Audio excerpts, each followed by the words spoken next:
How are you going to build the know, like, and trust factor in your network if you're not portraying yourself in the way that you want people to see you and your business? Today, we are going to talk about exactly this. Let's learn how to create those relationships and build on our network together and see what happens.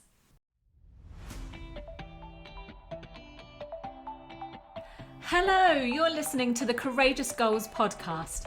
This podcast is for high achieving, courageous women who want growth and the know-how to scale their business online. Running a business is a journey and a process. The more we learn in action, the more we succeed. If you're a woman in business, this is the podcast for you. Be in the 5% of businesses that make it. Let's get bold and create the life we desire. I'm bringing my passion to you through advice, coaching, inspiration, and support to help you create and design the life and business you want to live. I am a Dubsado expert, CPD certified in social media platforms, and a lover of admin systems and processes. I am an accredited ICF coach, specialising in trauma and narcissism. My own coaching journey has supported my growth immensely, and I want to share those highlights with you to inspire and give you courage. Let's get intentional with our goals and make them happen. Let's get started. Hello, and thank you for joining me on today's episode of the Courageous Goals podcast. I'm going to talk to you about the importance of developing your network and what it can really do for you and your business. If you're growing a business, whether you are at the very beginning or you're already established, you will always want to think about who you're surrounded by and how to open your network more and more. Now, first things first, the most important thing when growing your network is to think about your strategy and what you want out of that strategy. So I would always set your goals and get really intentional with them and work out what it is that you really want to achieve. In addition, you need to ensure that you are creating a brand and portraying you and your business and what it is that you want people to see and know. You need to create your tone of voice so that people recognize and feel like they know, like, and trust you, and that they feel like they know you as a person. In addition, you obviously need to optimize your profile, wherever that is, whether you are on social media, whether you are email marketing, whether you are podcasting, writing articles, blogging. All of these things are extremely important so that it brings in your profile, your brand, your tone of voice, and so that everybody starts to recognize you, what you do, and what you have to offer. It's really important to set those goals and build that strategy from the very beginning so that you are really targeting the people you would like to work with. Now, I'm going to break down these few different areas so that you really understand what each of them are for. So the first one, if we talk about developing your goals, you need to create specific goals for the short and medium and even long term on what it is you're trying to achieve on growing your audience and how you're going to do it. Now, we don't have all the time in the world to spend, hours on every single area of our marketing, social media, podcasting, emailing our subscribers, writing articles, the list goes on. So creating specific goals as part of your strategy will really help you to see what is working and what isn't working. So that you can really look at the stats and see, actually, if I'm talking about this, it's not really getting much traction from anywhere. However, if I talk about this specific subject, people are liking that, people are responding to that. So getting down on your goals and being specific will really help you in the long term. So perhaps start to think about the more smaller, manageable goals to help get you this strategy in place to begin with. So perhaps create a short goal for the next 3 months, and then think about a goal for 6 months and maybe even 12 months. And then once you start to get into a rhythm, you can then create a bigger goal for maybe 3 years' time.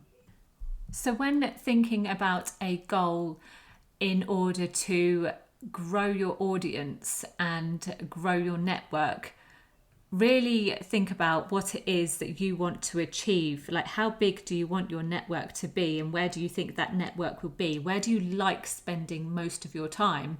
So we can talk about all these different areas of marketing your business, but what is it that you really, really enjoy doing? Are you a speaker? Are you a writer?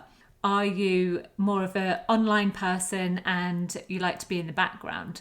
So really think about your time and where you like to spend it, how you'd like to develop those all important relationships online. In addition, obviously, we now have real life in-person networking events, and these are developing more and more now. So that might be something that you can really, really look at, because relationships and building them really develop when you're in person.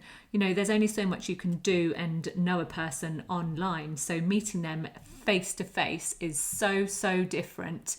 And a lot of people value it. So really think about what it is, where you want your goals to work for you in growing your network. And I just encourage you to make some notes, try and make some changes and see what happens, and then kind of analyze your results. You know, think about what you were doing perhaps 3 months ago, 6 months ago, and where you'd like to be. Are you surrounded by those people that you really want to be surrounded by, or are you looking for a different kind of person? There's lots to think about when really setting your goals and growing your audience. So I just encourage you to get curious, really think about the people you're surrounded by, and make it work for you.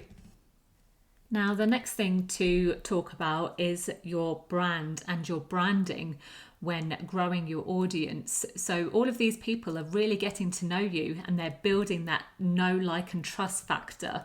So your brand is really important, and you are your brand. So how you talk online, whether that's to your family, friends, your colleagues, your network, people that know other people that know you. You know, there's a long line of people. You know, if you go to LinkedIn, you will have specific areas of the people that you do know. So you might be connected to someone on a first basis, which means that you're friends with them, you're connected with them on LinkedIn. Whereas there might be another person who can see what you're talking about, but you're not actually connected. You're connected through another person. So that will actually say second next to their name, because you're not connected, you're just connected through someone else, but they can see what you're talking about if that first connection is commenting and connecting with you online. So your brand is really, really important. It's everything in the way that people look at you and what you're portraying. It underpins how you're viewed, how you're perceived. And so giving out the right message and the right brand is really, really important. So you need to think about those details and what it looks like and how much you really want to dive deep into that brand, especially when you're online. So does your website work with your social media platforms? Does it work with your email marketing? Does it work with when you're going to events? Do you wear certain colours when you present yourself? How do you create your resources? Have you branded all of them? Are they in sync with your fonts and your colours? So there's a lot to think about with branding and how your audience perceive you. So again, I encourage you to go and look at your brand and see if everything kind of syncs and works together. Now, this also brings me into the next part, which is about the tone of your voice. And this is all about how you speak and sound on your social media, and how you speak in your emails, and how you speak on a podcast if you're a guest. So it's a huge part of who you are and how you communicate. It really portrays you. And so people, again, it's about the whole know, like, and trust thing. People are getting to know you. So the way you talk is really important to other people. So just bear that in mind when you're online and talking about your services and your business and the people that you want to attract. And now the last section that I would like to talk about is the optimization of your profile on all of these different areas that market you and your business. So we could talk about your website, which obviously displays everything about your services, a little about you, and perhaps potentially other things like your blog and a podcast and other things like that. So that all shows everything about you. It's your brand, your tone of voice, your everything about you is all in your website. But the profile optimization is more about social media. So if you're present on Facebook, on Instagram, on LinkedIn, on Twitter, all of these different platforms, you really need to get down to the nitty-gritty details about your profile and how you present yourself. Because when people go to your profile, they've only got a short snippet. They're seeing a glimpse of you in your profile. So how you're putting yourself out there, like what your image is, what does that look like? If you're a personal brand, if it's just you in your business, or you're the face of your business, depending what your website looks like, you might want to put an image of you on your profiles rather than say your business logo or something like that.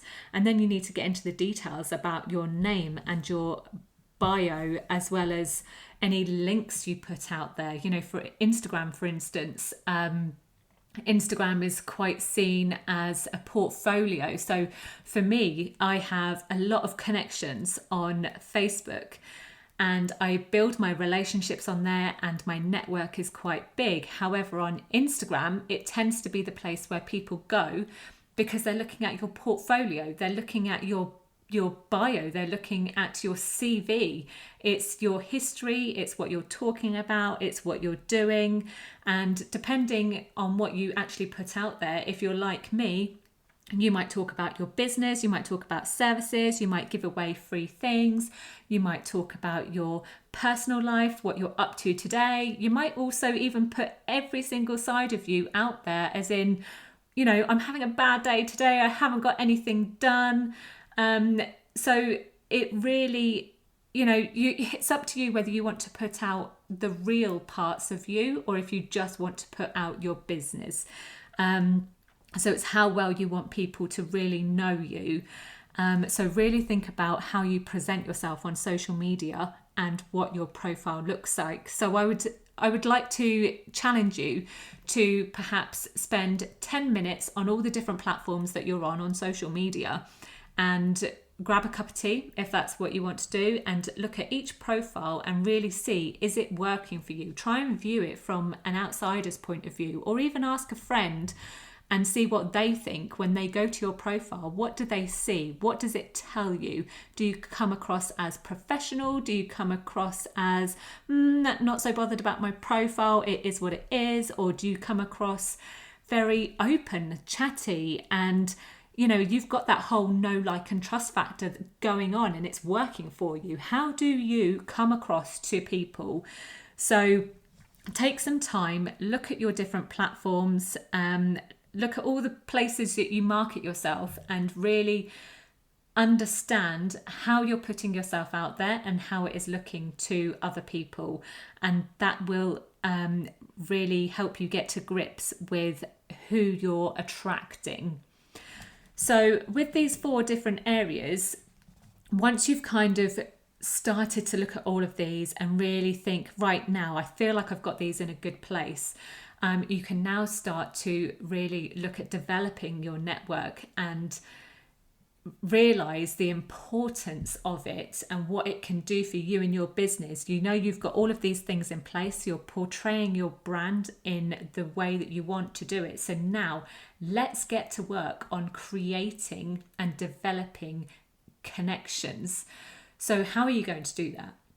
You need to be present, obviously, but you don't have all the time in the world, like I mentioned before, to be present everywhere at all times of the day, 7 days a week. It's just not possible. So perhaps create a consistent strategy on where you're going to be present. You don't have to be present on every single platform. Find which one works for you. If you don't have time to be on every single one, perhaps choose 1 or 2 and really be present there. And then work out how you're going to be consistent. So are you going to post at certain times of the day? Are you going to post 2 times a week, 3 times a week? Are you going to use stories or just posts? Perhaps the new platform, TikTok, well, it's not so new now, but it's more new now in businesses as people are really getting present on there. I'm not actually present on TikTok myself, so I can't give you any advice on TikTok. However, it is really working for some people that I do know. So is that something that you need to consider? With all of that in mind, don't forget about building those relationships. As much as you are present and posting and being consistent, it's not just about talking about your things, it's about talking to other people and about their things, what's going on for them, and creating that small talk and building connections. You're not just developing your business to sell your services, you're doing it to build relationships. Why are you doing that? What is that for? Ultimately, at the end of the day, the best clients come from referrals. Why is that? Because someone has worked with you. They know what it's like to work with you. So they have referred you on and they're like, wow, yes, go and work with Leanne. She's brilliant at what she does and she can put this in place for you. Everything will all be set up and you can carry on your merry way and enjoy your business. Building relationships is so important. So just remember that when you're in business and creating it and trying to get everything up and running, or even if you're established and you've got everything up and running, don't forget about all the people that are around you. Building those connections is hugely important in growing your business. So lastly, I would like to invite you to really find your online community and really engage with them. Find the tribe that works for you. Since being in business, I have developed so many connections and really grown my network. And I've been a part of all sorts of different Facebook groups, and I call them Facebook groups, and it doesn't sound quite right because it feels like your own little community, but they are just on Facebook. And I've been able to develop some really lovely friendships. Some of them may not work for you, some of them might work for you, but if they don't, just change it up and find the ones that really do work for you. I'm part of some really lovely free Facebook groups and there's some really lovely people in there. And I'm also part of memberships that I pay for. And again, there's some lovely people in there also. It's just about finding the groups that really work for you. So if it feels right for you, you're welcome to come and join our free Facebook group, which is called Courageous Women in Business. Now, we've got a lot of like-minded women in business in that group, and it would be lovely to introduce you all. So head on over to Facebook, join the group and see if it works for you. If it doesn't, please don't be afraid to leave if it feels, if that feels right for you. We also do network once a month on the second Thursday of every month. And again, you're welcome to join that also. I'm also trialing a new thing where I am showcasing courageous women in business through our newsletter, through podcasting, through you ladies getting brave and doing a masterclass that's specific in your area of work and doing that live within the group and people joining on Zoom. And we've actually just had our first one this week, which went really, really well. So I encourage you to be brave, join some groups, see what works for you and create those connections, build those relationships and see what happens. So don't be afraid. If you'd like to join our group, please head on over. I will put the link in the show notes and I look forward to getting to know you all. Thank you so much for listening to the Courageous Goals podcast. I really hope you've enjoyed today's episode and taken something of value for you. If you'd love more advice, coaching, inspiration and support, head on over to join many other courageous women in business in our free community group over on Facebook. We'd love to welcome you. You can also find free useful resources over on the website at leannebrown.com/resources. Right, that's all for this week. I look forward to sharing another episode with you next week.